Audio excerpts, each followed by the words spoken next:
Hello again.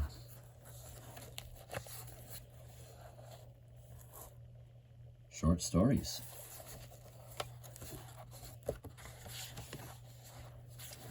The Prophetic Pictures by Nathaniel Hawthorne.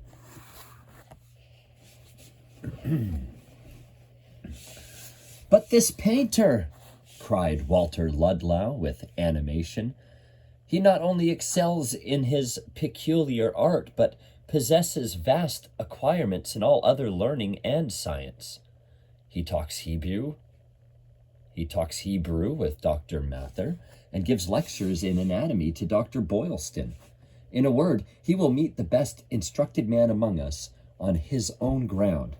Moreover, he is a polished gentleman, a citizen of the world, yes, a true cosmopolite, for he will speak like a native of each clime and country on the globe, except our own forests, whither he is now going.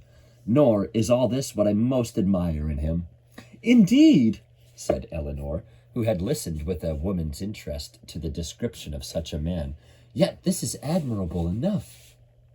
"Surely it is," replied her lover, "but far less so than his natural gift of adapting himself to every variety of character, insomuch that all men, and all women too, Eleanor, shall find a mirror of themselves in this wonderful painter. But the greatest wonder is yet to be told." "Nay, if he have more wonderful attributes than these," said Eleanor, laughing, "Boston is a perilous abode for the poor gentleman. Are you telling me of a painter or a wizard?"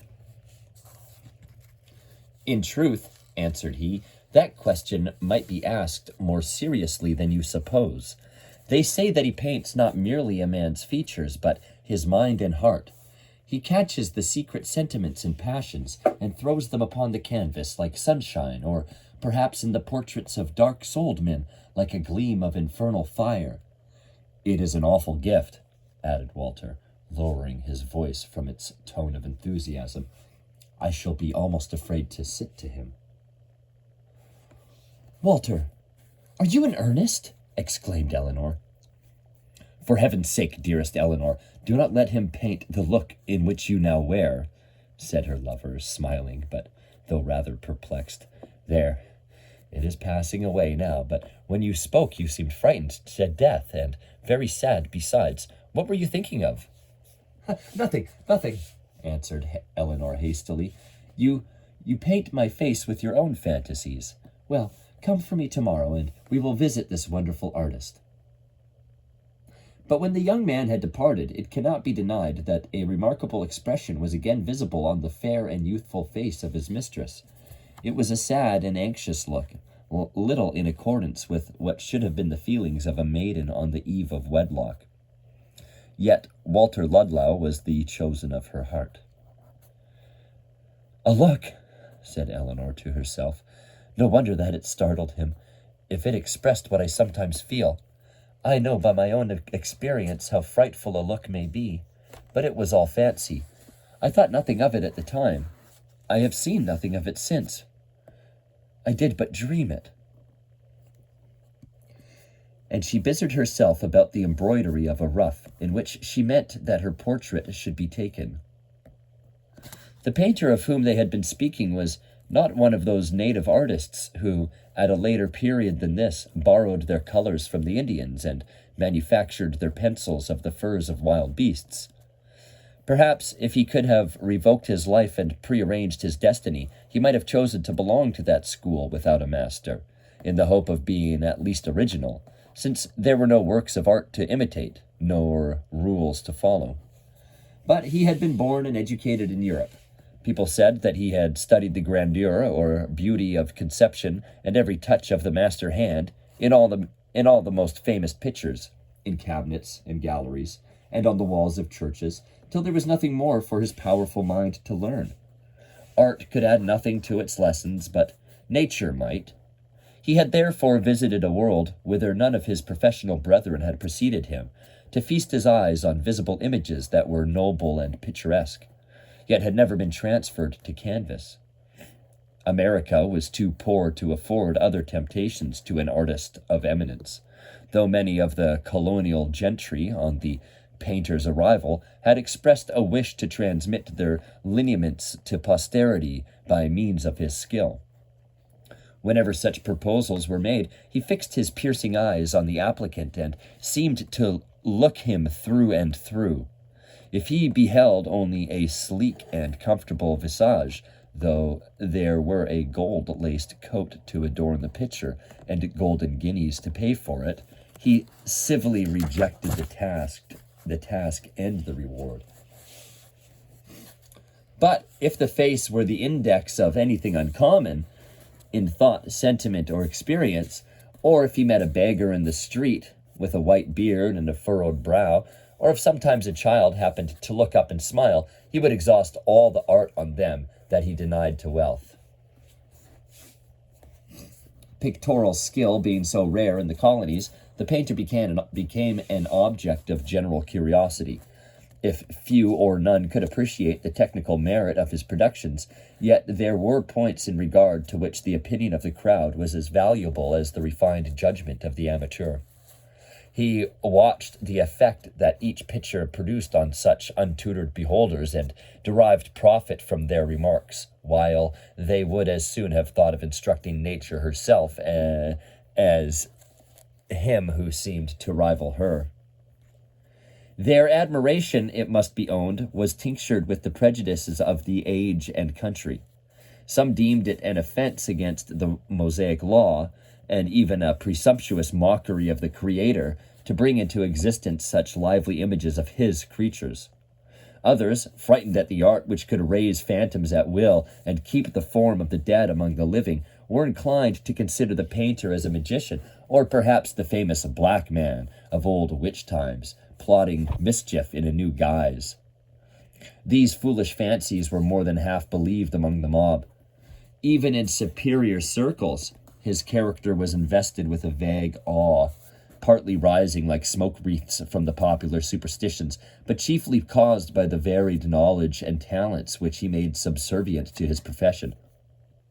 Being on the eve of marriage, Walter Ludlow and Eleanor were eager to obtain their portraits, as the first of what they doubtless hoped would be a long series of family pictures. The day after the conversation above recorded, they visited the painter's rooms. A servant ushered them into an apartment where, though the artist himself was not visible, there were personages whom they could hardly forbear greeting with reverence. They knew, indeed, that the whole assembly were but pictures, yet felt it impossible to separate the idea of life and intellect from such striking counterfeits. Several of the portraits were known to them, either as distinguished characters of the day or their private acquaintances. There was Governor Burnet, looking as if he had just received an undutiful communication from the House of Representatives, and were inditing a most sharp response. Mr. Cook hung beside the ruler whom he opposed, sturdy and somewhat puritanical, as befitted a popular leader. The ancient lady of Sir William Phipps eyed them from the wall in ruff and farthingale, an imperious old dame, not unsuspected of witchcraft. John Winslow, then a very young man, wore the expression of warlike enterprise, which long afterward made him a distinguished general. Their personal friends were recognized at a glance. In most of the pictures, the whole mind and character were brought out on the countenance and concentrated into a single look, so that, to speak paradoxically, the originals hardly resembled themselves so strikingly as the portraits did. Among these modern worthies, there were two old bearded saints who had almost vanished into the darkening canvas. There was also a pale but unfaded Madonna, who had perhaps been worshipped in Rome, and now regarded the lovers with such a mild and holy look that they longed to worship too. "How singular a thought," observed Walter Ludlow, "that this beautiful face has been beautiful for above 200 years. Oh, if all beauty would endure so well. Do you not envy her, Eleanor?" If earth were heaven, I might, she replied. But where all things fade, how miserable to be one that could not fade. This dark old St. Peter has a fierce and ugly scowl, saint though he be, continued Walter. He troubles me, but the Virgin looks kindly at us. Yes, but very sorrowfully, methinks, said Eleanor. The easel stood beneath these 3 old pictures, sustaining one that had been recently commenced. After a little inspection, they began to recognize the features of their own minister, the Reverend Dr. Coleman, growing into shape and life, as it were, out of a cloud. Kind old man, exclaimed Eleanor. He gazes at me as if he were about to utter a word of paternal advice. And at me, said Walter, as if he were about to shake his hand and rebuke me for some suspected iniquity. But so does the original. I shall never feel quite comfortable under his eye till we stand before him to be married. They now heard a footstep on the floor, and turning, beheld the painter, who had been some moments in the room and had listened to a few of their remarks. He was a middle-aged man with a countenance well worthy of his own pencil. Indeed, by the picturesque though careless arrangement of his rich dress, and perhaps because his soul dwelt always among painted shapes, he looked somewhat like a portrait himself. His visitors were sensible of a kindred between the artist and his works, and felt as if one of the pictures had stepped from the canvas to salute them. Walter Ludlow, who was slightly known to the painter, explained the object of their visit. While he spoke, a sunbeam was falling athwart his figure and Eleanor's, with so happy an effect that they also seemed living pictures of youth and beauty, gladdened by bright fortune. The artist was evidently struck.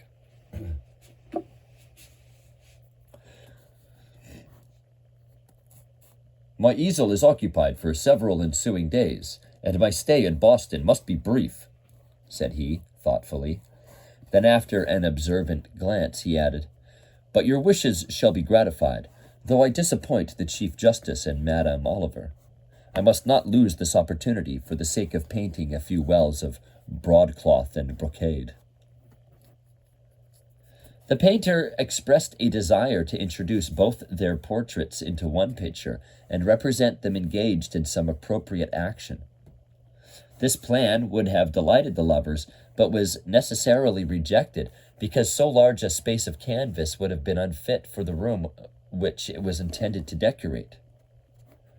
2 half-length portraits were therefore fixed upon. After they had taken leave, Walter Ludlow asked Eleanor with a smile whether she knew what an influence over their fates the painter was about to acquire. The old women of Boston affirm, continued he, that after he has once got possession of a person's face and figures, he may paint him in any act or situation whatever, and the picture will be prophetic. Do you believe it? Not quite, said Eleanor, smiling. Yet if he has such magic, there is something so gentle in his manner that I am sure he will use it well. It was the painter's choice to proceed with both the portraits at the same time, assigning as a reason, in the mystical language which he sometimes used, that the faces threw light upon each other. Accordingly, he gave now a touch to Walter, and now to Eleanor, and the features of one and the other began to start forth so vividly that it appeared as if his triumphant art would actually disengage them from the canvas. Amid the rich light and the deep shade, they beheld their phantom selves. But though the likeness promised to be perfect, they were not quite satisfied with the expression. It seemed more vague than in most of the painter's works. He, however, was satisfied with the prospect of success, and, being much interested in the lovers, employed his leisure moments, unknown to them, in making a crayon sketch of their 2 figures. During their sittings, he engaged them in conversation, and kindled up their faces with characteristic traits which, though continually varying, it was his purpose to combine and fix. At length he announced that at their next visit both the portraits would be ready for delivery.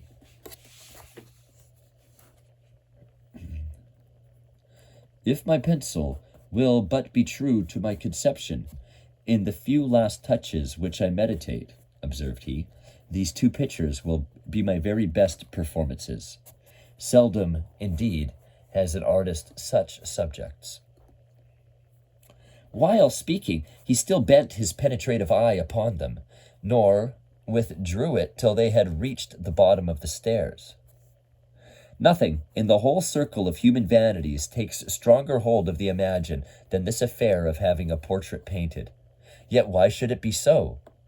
The looking-glass, the polished globes of the andirons, the mirror like water, and all other reflecting surfaces continually present us with portraits, or rather ghosts of ourselves, which we glance at, and straightway forget them. But we forget them only because they vanish.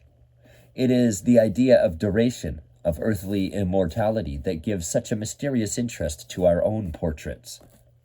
Walter and Eleanor were not insensible to this feeling, and hastened to the painter's room, punctually at the appointed hour, to meet those pictured shapes which were to be the representatives with posterity. The sunshine flashed after them into the apartment, but left it somewhat gloomy as they closed the door. Their eyes were immediately attracted to their portraits, which rested against the furthest wall of the room. At the first glance, through the dim light and the distance, seeing themselves in precisely their natural attitudes, and with all the air that they recognized so well, they uttered a simultaneous exclamation of delight. "There we stand!" cried Walter enthusiastically, "fixed in sunshine forever.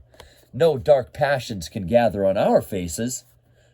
"No," said Eleanor more calmly, "no dreary change can sadden us."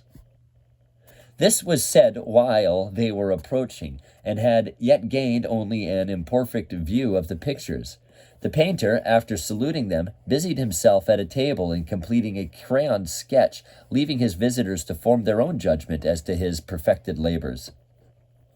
At intervals, he sent a glance from beneath his deep eyebrows, watching their countenances in profile with his pencil suspended over the sketch.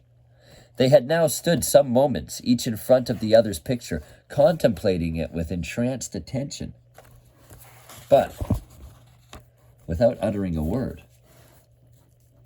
At length, Walter stepped forward, then back, viewing Eleanor's portrait in various lights, and finally spoke. "Is there not a change?" said he, in a doubtful and meditative tone. "Yes. The perception of it grows more vivid the longer I look. It is certainly the same picture that I saw yesterday. The dress, the features, all are the same, and yet something is altered." "Is, then, the picture less like than it was yesterday?" inquired the painter, now drawing near with irrepressible interest. "The features are perfect, Eleanor," answered Walter, "and at the first glance the expression seemed also hers, but I could fancy that the portrait has changed countenance while I have been looking at it. The eyes are fixed on mine with a strangely sad and anxious expression. Nay, it is grief and terror. Is this like Eleanor?"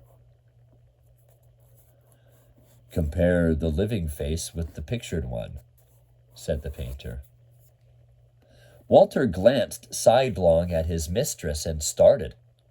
Motionless and absorbed, fascinated, as it were, in contemplation of Walter's portrait, Eleanor's face had assumed precisely the expression of which he had just been complaining. Had she practiced for whole hours before a mirror, she could not have caught the look so successfully. Had the picture itself been a mirror, it could not have thrown back her present aspect with stronger and more melancholy truth. She appeared quite unconscious of the dialogue between the artist and her lover. "Eleanor!" exclaimed Walter in amazement. "What change has come over you?"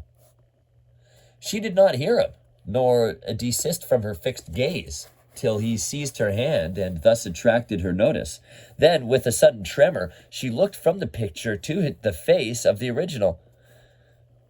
"Do you see no change in your portrait?" asked she. "In mine? None," replied Walter, examining it. "But let me see. Yes, there is a slight change, an improvement. I think in the picture, though none in the likeness. It has a livelier expression than yesterday, as if some bright thoughts were flashing from the eyes and about to be uttered from the lips. Now that I have caught the look, it becomes very decided." While he was intent on these observations, Eleanor turned to the painter. She regarded him with grief and awe, and felt that he repaid her with sympathy and commiseration, though wherefore she could but vaguely guess. "That look," whispered she, and shuddered. "How came it there?" "Madame," said the painter, sadly, taking her hand and leading her apart, "in both these pictures I have painted what I saw. The artist, the true artist, must look beneath the exterior. It is his gift, his proudest but often a melancholy one, to see the inmost soul, and by a power of indefinable even to himself, to make it glow or darken upon the canvas in glances that express the thought and sentiment of years. Would that I might convince myself of error in the present instance."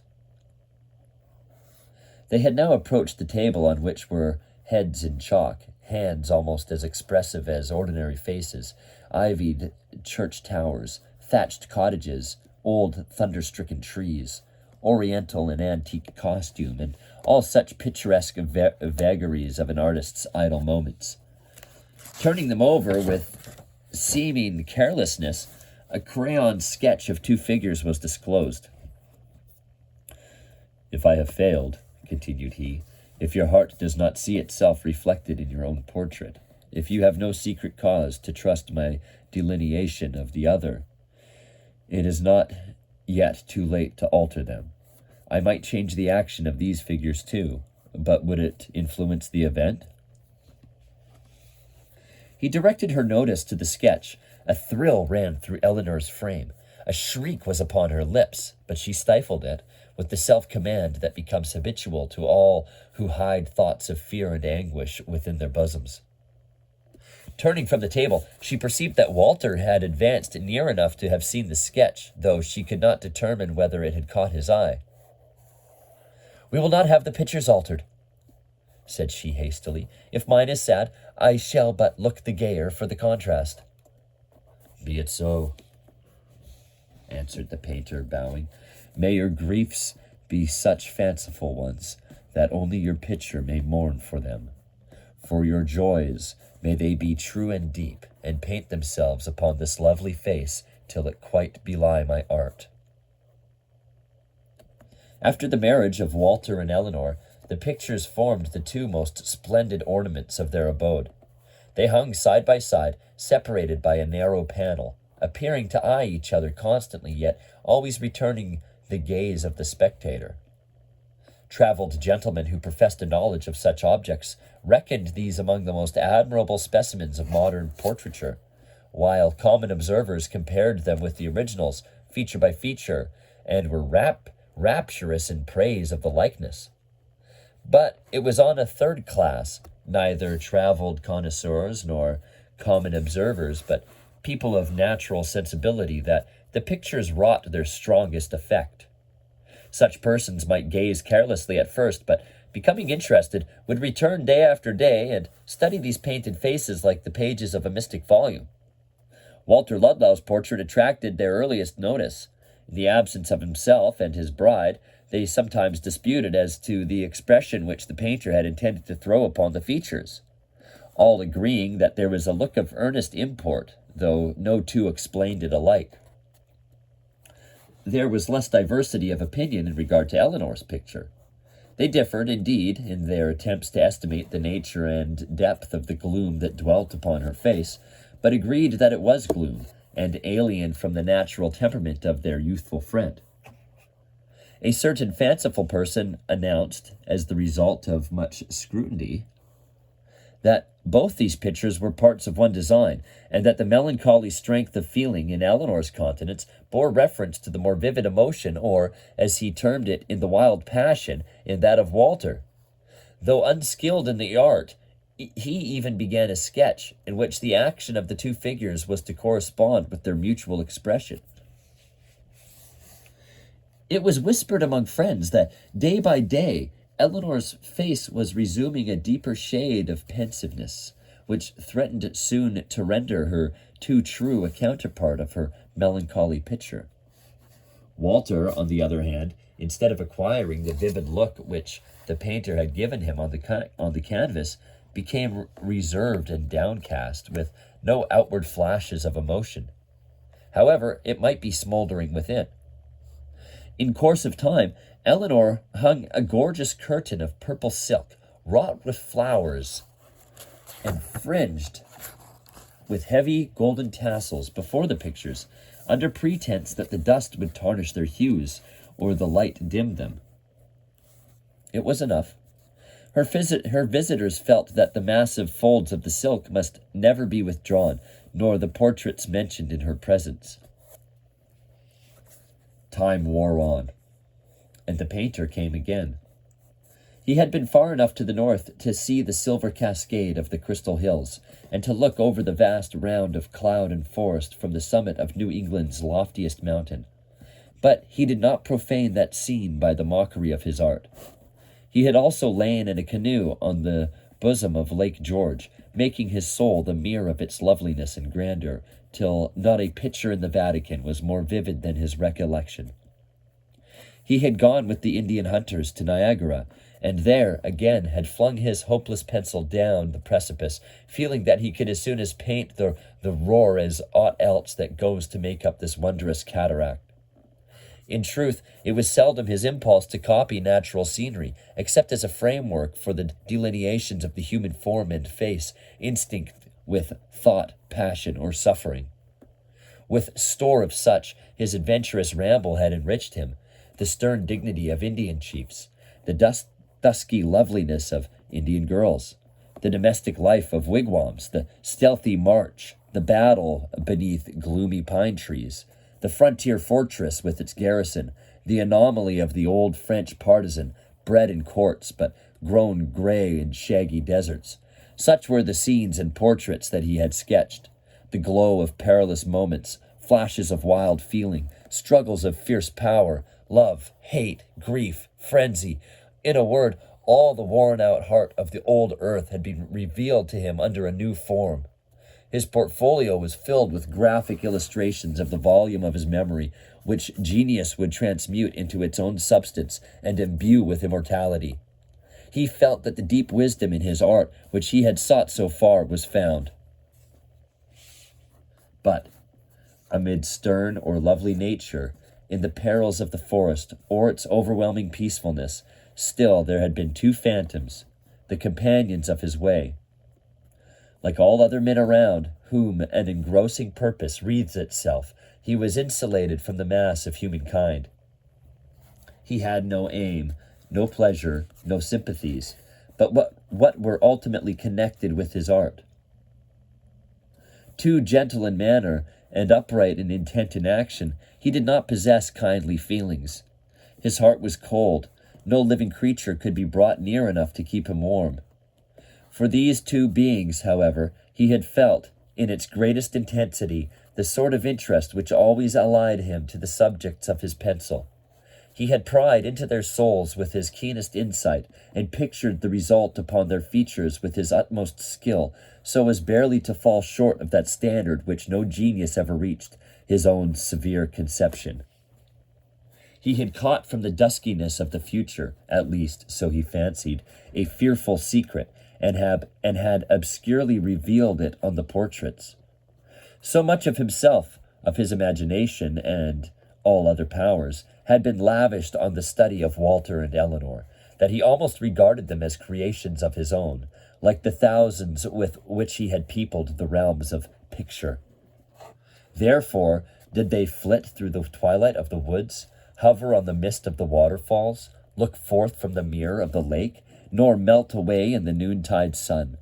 They haunted his pictorial fancy, not as mockeries of life, nor pale goblins of the dead, but in the guise of portraits, each with the unalterable expression which his magic hand had evoked from the caverns of the soul. He could not recross the Atlantic till he had again beheld the originals of those airy pictures. Oh, glorious art! Thus mused the enthusiastic painter as he trod the street. Thou art the image of the Creator's own. The innumerable forms that wander in nothingness start into being at thy beck. The dead live again. Thou recallest them to their old scenes, and givest their grey shadows the luster of a better life, at once earthly and immortal. Thou snatchest back the fleeting moments of history.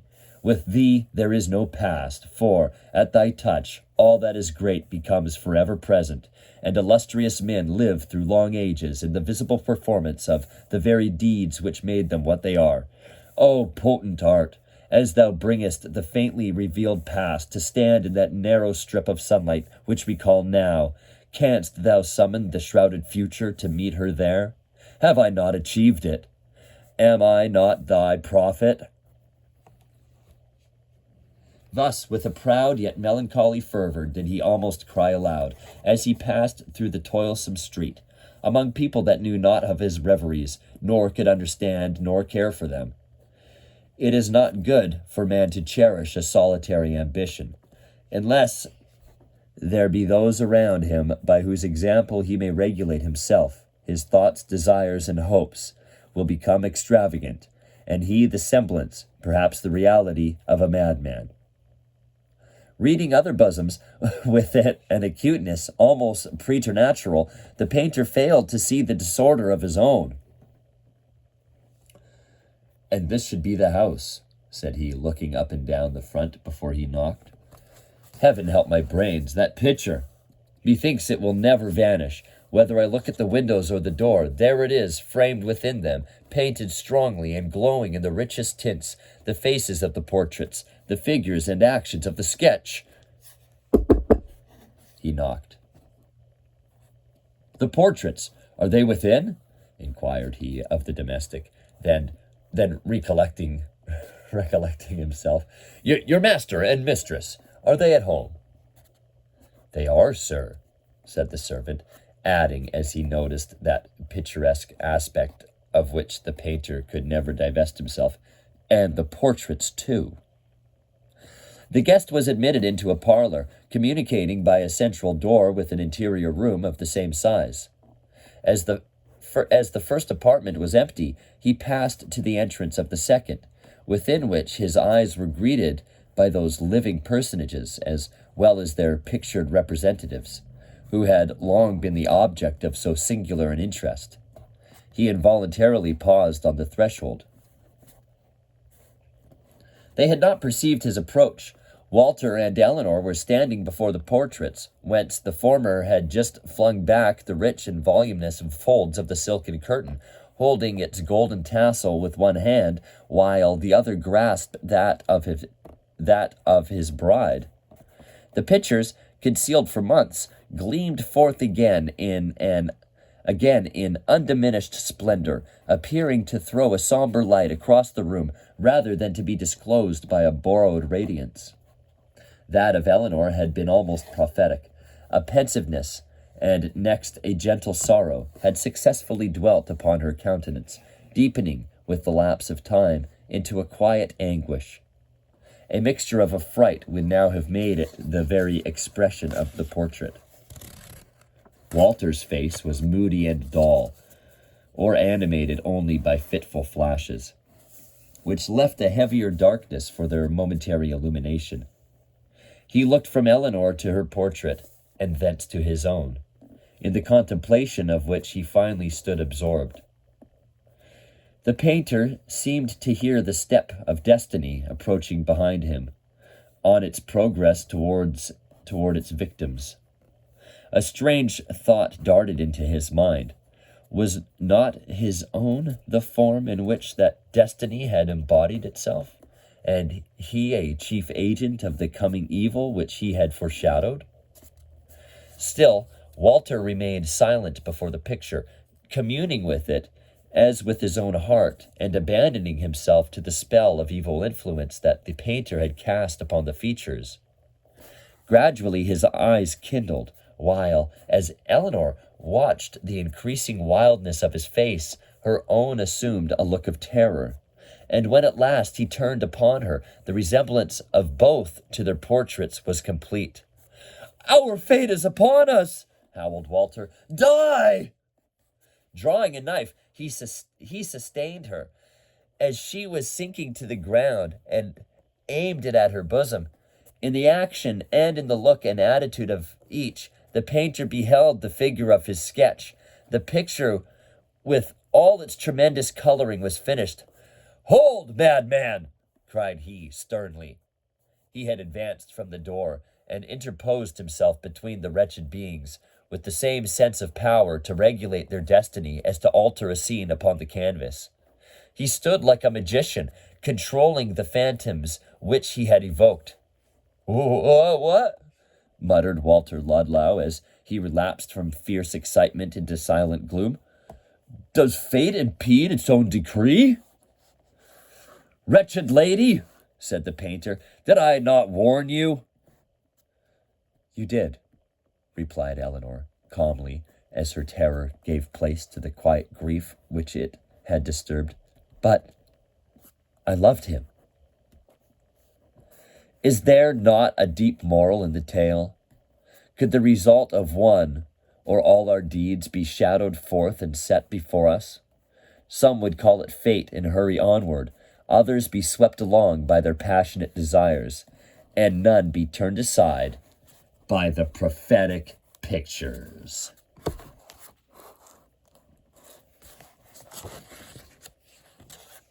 Thank you.